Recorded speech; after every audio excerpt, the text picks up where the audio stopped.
Libra, tignan natin kung ano yung mensahe para sa'yo. Keep in mind po na ito ay general reading lamang, kaya hindi po lahat makaka-relate. Pakilawakan ng isipan. At pwede nyo rin pong panoorin yung inyong other signs, Moon, Rising, and Venus. Para sa iba pang mensahe. Malay nyo, mas doon kayo makaresonate. Kung interesado naman po kayo sa ating private readings, sa ating ritual, sa ating TR's bracelet, sa ating TR's EEA necklace, makikita nyo po yung link sa description box, Tarot Intentions by Aliana Reyes. Magmensahe or click nyo lang yung ano natin ha, yung link na yan para ma-direct kayo. Para doon talaga kayo sa ating official Facebook page mapunta. So, ito yun, no. Nasa na ba? Ayan. 137,000 na po yung ating followers. Ayan, dyan din yung number ko. Actually, yung number na to, nandyan din sa description box. Para naman yan sa aking WhatsApp number. At yan lang din yung ginagamit ko sa mga transactions ko. Kaya pag ibang number ang binigay sa inyo, ay hindi ako yun. Tingnan na natin ano yung tanong sa ni Universe. Ano yung gustong pagnilay-nilayan mo ni Universe, okay? The worn shoes. Sabi dito, where have your experiences taken you? What wisdom do they hold? Yan. So, madami ba dito? Traveler ba kayo? Sana ba kayo mga nakapunta? Ano yung mga na-experience ninyo? Ano yung naidulot nun sa inyo? May natutunan ba kayo? Yan. Tignan natin ano pa yung mensahe for you.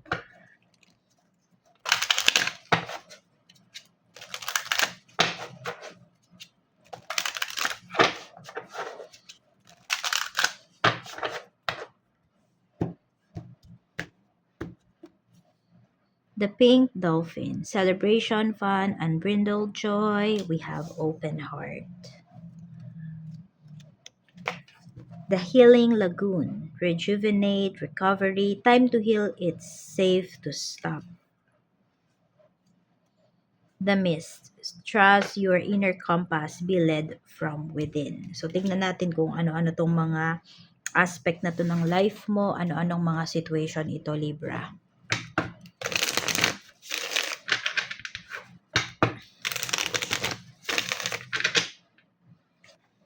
We have Four of Swords. So, more on peace of mind yung pinapakita rito. Paglilipat to ng bahay. No? So, kung hindi na kayo nakakaramdam ng peace of mind dyan sa bahay na kinalalagyan ninyo, at meron naman kayong option, di ba? Meron kayong kakayahan para makaalis or you have options. So, consider nyo daw po yun.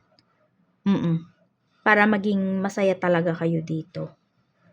Para ma-celebrate ninyo yung life ninyo. Kasi meron din dito, di ba? Parang nakakulong kayo sa four sides or four corners pala ng bahay ninyo. Ayan, open your heart to possibilities, to the options around you. Ayan yung sinasabi sa'yo. Pwedeng hindi yan sa bahay, pwedeng trabaho din yan. Basta kung saan kayong aspect ng life ninyo hindi na masaya ngayon. Sinasabi rito ni Universe, be open to opportunities, to other choices. The Healing Lagoon, we have 7 of Cups. So, medyo nakakabawi. May recovery na pinapakita rito sa inyo. Ayan, naloko ba kayo dito? Na-scam ba yung iba sa inyo? Meron dito healing energy. Pinapakita, nakaka-recover na. Meron din po dito, sinasabi, it's time to stop. Ito yun, we have 10 of Swords. Kaya kung meron dito, napapasubo na talaga kayo, huminto na daw po kayo. Kasi ito merong energy na pinapakita na sa halip na kumita kayo, ang nangyayari nalulugi po kayo. Kaya hinto nyo na daw yan. Hindi ko alam kung nagsusugal ba. May nagsusugal ba dito? Pag hininto mo, mas makakaahon ka. Yun ang sinasabi rito. Mas malalaman mo kung ano ba yung dapat mong gawin. Ito siguro yun, no? Sabi nga dito, where have your experiences taken you? What wisdom do they hold? Ito yun, pwedeng dito yun sa energy na to. We have the mist. Ayan, trust your inner compass. Actually, pwede ka pa talagang, yung iba sa inyo pwedeng na kayo dito in despair na kayo pagdating sa mga problems ninyo. Feeling ninyo wala nang pag-asa na makaahon kayo. Mayroon pa, di ba nga sabi, habang may buhay, may pag-asa. So, kayang-kaya nyo talaga. Kailangan nyo lang kasi gamitin dito is not your emotions, kung hindi isipan po ninyo. Diba? Trust your inner compass. Be led from within. Tsaka pa lang susunod yung puso ninyo. Pero kasi kapag puro puso yung pinagana ninyo dito, pwedeng ma-stuck talaga kayo, 'di ba? Kaya ayan po, kung mayroong opportunity na lumalapit sa inyo, grab po ninyo 'yon. Huwag niyo nang isipin yung sasabihin ng ibang tao. Diyan kasi kayo naguguluhan. Yan yung humahadlang sa inyo. Pag iniisip niyo yung sasabihin ng ibang tao towards sa mga decisions na gagawin niyo. Yung emotions mo, kamusta? We have 8 of Wands. Ayan. So, meron dito excitement na pinapakita. Tingnan mo, moving forward, moving talaga yung energy mo dito. I don't know kung meron kayong kina-excite na travel, puntahan, or pag-move nga yan ng bahay. So, ayan pinapakita sa inyo talaga dito. Excited kayo na makaalis. We have naman 4 of Pentacles. Kaya lang ito isa din sa nyo nahihirapan kayo na mag-let go. Yung isipan po ninyo. I don't know if you have properties ba, sabihin natin, 'di ba kung bahay yung pinag-uusapan dito, may ambag ka ba dun sa bahay na yon sa pampagawa kaya hindi ka makaalis. Oo, basta may humahadlang talaga sa iyo dito sa mga gagawin mo na decisions pagdating sa life mo. Meron din parang na-stuck na talaga kayo dito. Yung isipan mo, ganun. Kahit may other opportunities, hindi mo siya, alam mo yung, hindi mo ma-accommodate yung ganyan. Kasi stuck ka dito. Spiritual health mo, 4 of Cups. So stagnant talaga yung pinapakita na energy dito para sa'yo. Ayan stagnant yung energy mo. Whether ito ay pinipili mo, nagpapadala ka sa ibang tao, sa suggestion ng ibang tao, Libra. Tingnan natin, energy ng mga makakasalumuha mo. We have 3 of Pentacles. Di ko alam kung naghahanap kayo ng trabaho ngayon. Pero yung mga makakasalumuha mo ngayon, either ayan, mga naghahanap ng work. Meron din po dito, sobrang gaan kausap. Oo. Maayos kausap yung mga makakasalumuha mo today. 3 blessings naman na pwede mong ma-receive. We have Wheel of Fortune. Ayan. Kung meron talaga dito hilig nyo talagang tumaya. O ayan, tumaya po kayo. Depende na lang yan sa inyo kung ano ba tatayaan nyo. Ang mga nakikita ko ngayon sa feeds ko, mga sasakyan. Sa bagay, ayan, may mga travel, may pag-move forward din naman na pinapakita sa iyo dito, more on travels, di ba? So, ewan ko, yun yung nakikita ko ngayon sa sa mga feeds ko. I don't know kung ano nakikita nyo sa feeds ninyo. Sa Facebook, ganun, or sa TikTok. Kung ano man yung app na mayroon kayo or madalas nyo ginagamit. Yan po. Taya kayo. Kasi napakataas ng chance ninyo dito na manalo po kayo.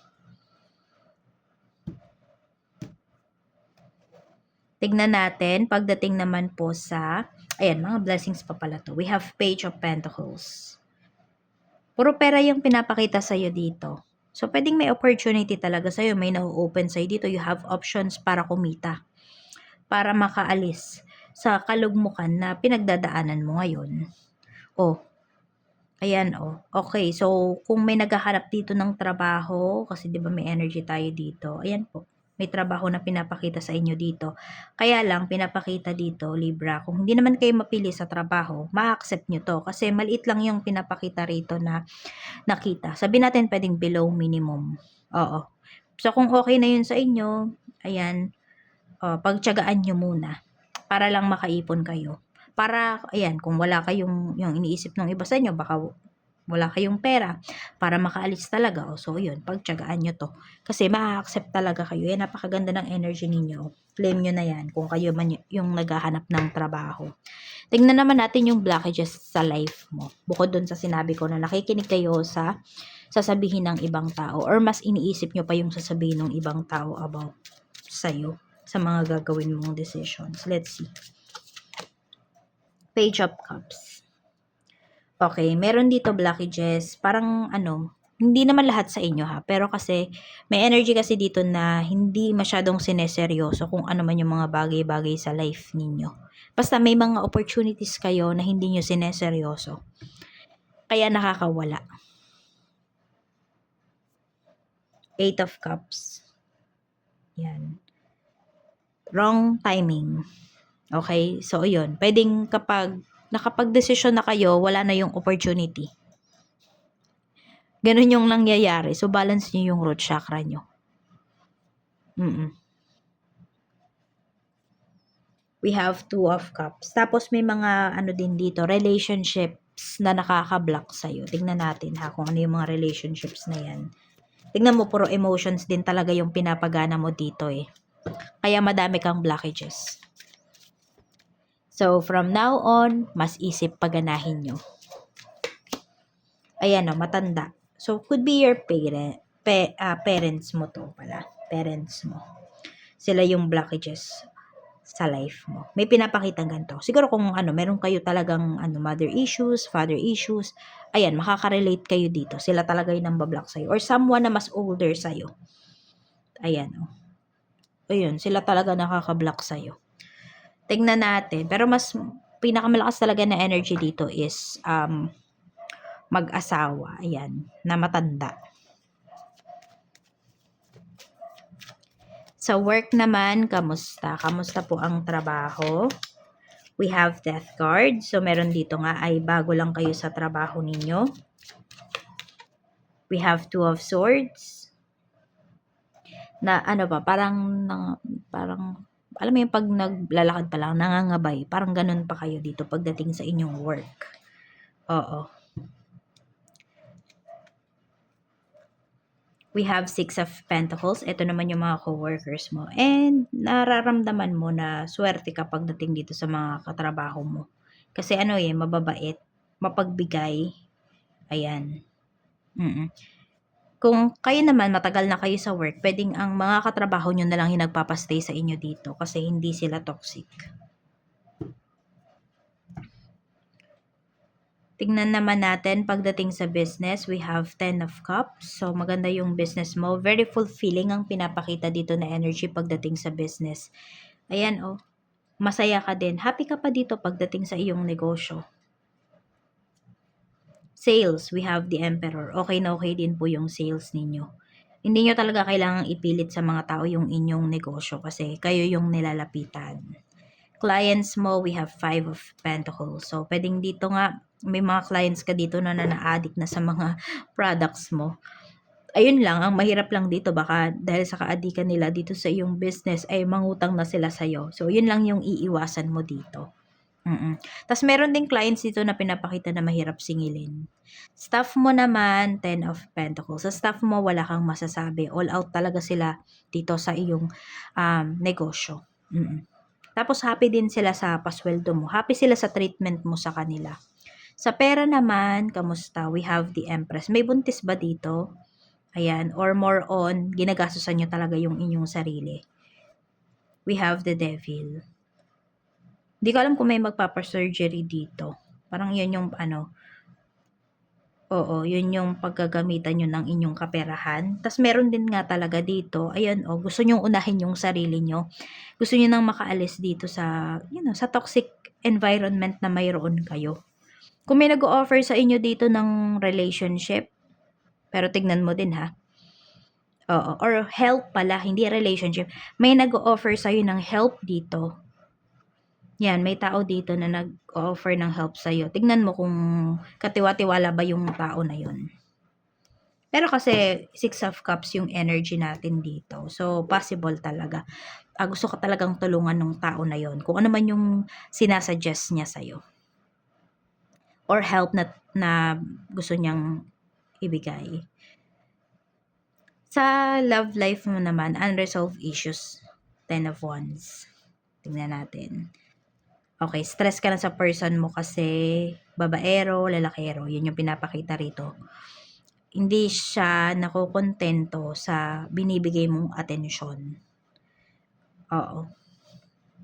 Ace of Cups. Pero lagi niyang sinasabi mahal ka niya, masaya siya sa'yo. Nadadala ka sa mga sinasabi nitong person mo.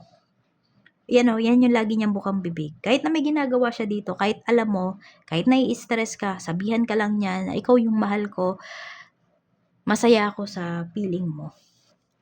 Parang okay na yun sa'yo. The Lovers. Ano kayo? Could be a karmic partner kayo. Pwede rin yung iba sa inyo, twin flame. Meron dito iniintindi nyo kasi nasa malayo yung person nyo. Ayan. Oo, yan Meron kasing energy na dito na pinapakita. We have Knight of Pentacles. Pero may mapaghanap talaga na energy dito. Tignan natin kung titigilan ba yan ng person mo. Titigilan niya na ba yan?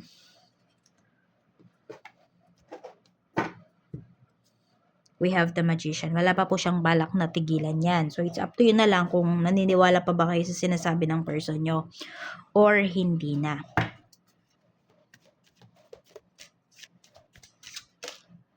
Dreams come true. Love is wonderful and you walk hand in hand with the person you've dreamed of for a long time. So, siguro kaya tinatanggap nyo pa rin yung person nyo kasi nga mahal na mahal ninyo.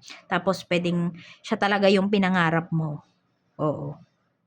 So, ayun. Nasa sa inyo yan kung magstay pa ba kayo dito kasi walang pinapakitang pagbabago. Parang sabi natin, hanggat nakokontrol ka nitong taong to, hanggat okay sa'yo yung ginagawa niya, tuloy-tuloy pa rin siya. Basta naniniwala ka sa sinasabi niya dito na mahal ka niya, ikaw lang yung mahal niya, masaya siya sa'yo. So, ayan lang po. Maraming salamat. Ingat ka always, Libra. More blessings to come. Bye-bye.